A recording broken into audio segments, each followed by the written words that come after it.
Aujourd'hui, je suis avec Sandrine. Du coup, on va vous parler de la... Platytomysus octomaculatus, l'araignée Pikachu. D'où vient cette araignée? Alors, c'est une araignée qui vient des Philippines, de Thaïlande, de la Malaisie, de Singapour et toute la petite zone asiatique. En termes de dimorphisme sexuel. Alors, la femelle, elle est toujours jaune avec des taches noires. C'est pour ça qu'on l'appelle l'araignée Pikachu, ça vient principalement d'elle. Le mâle, par contre, lui est tout petit, il fait entre 3 et 6 mm.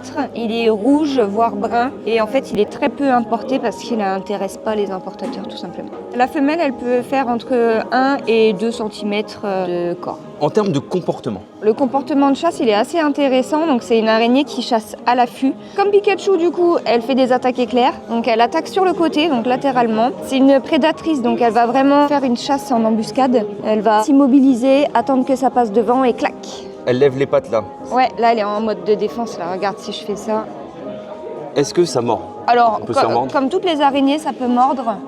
Ça m'est jamais arrivé. Après, est-ce que le venin est puissant ou pas? Je ne pense pas. En tout cas, il n'y a jamais eu de cas de maladie grave ou quoi que ce soit. Et c'est une araignée qui est libre de détention, donc forcément pas dangereuse. On sait très bien en termes de comportement, bien souvent là c'est pour impressionner quand elle lève les pattes. Ouais. Mais après, comme la plupart des araignées, si on y va doucement, on ne se fait pas mordre. On se fait pas mordre. La morsure, si jamais ça mord, ça va plus être une morsure défensive. Mais dans tous les cas, elle va préférer fuir que vous mordre. En termes de maintien, est-ce que c'est vraiment si compliqué que ça? Donc il faut un taux d'humidité de 60-75%. L'idéal, c'est de vaporiser le substrat une fois par semaine et de vaporiser une petite vitre tous les 2-3 jours pour qu'elle puisse boire dans les gouttelettes. La température, elle doit être entre 24 et 28 degrés, donc c'est un petit peu plus chaud que la Phédipus. Et la nuit, entre 20 et 23, donc là, c'est plutôt similaire. On peut lui mettre un point chaud, un tapis chauffant, si jamais la température n'est pas assez haute. Ça va rassurer un petit peu tout le monde, c'est pour ça aussi qu'on fait cette vidéo-là. En termes donc de maintien, c'est similaire à une Phédipus en fait. Oui, complètement. En termes de taille de terrarium, du coup.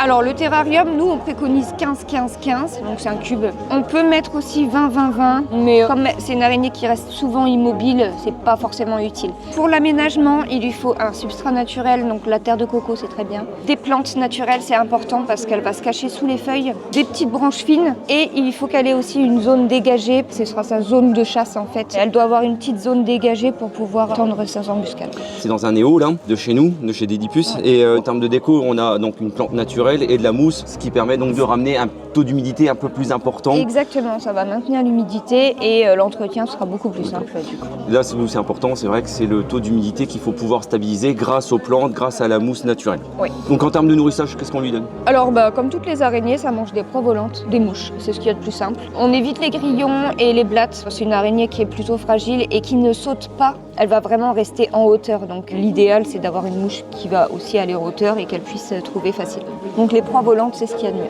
En termes de reproduction, est-ce que ça se reproduit en captivité? Alors, je crois à ma connaissance que ça n'a jamais été fait. Comme je disais tout à l'heure, les mâles sont très peu importés. Ils sont tout petits, 3 mm.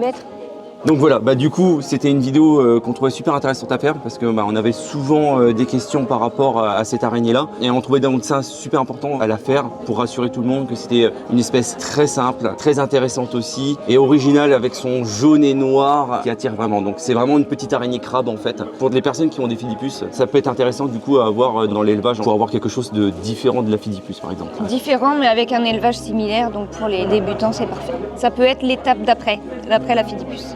Cette araignée-là, elle est disponible sur notre site, soit seule, soit en kit.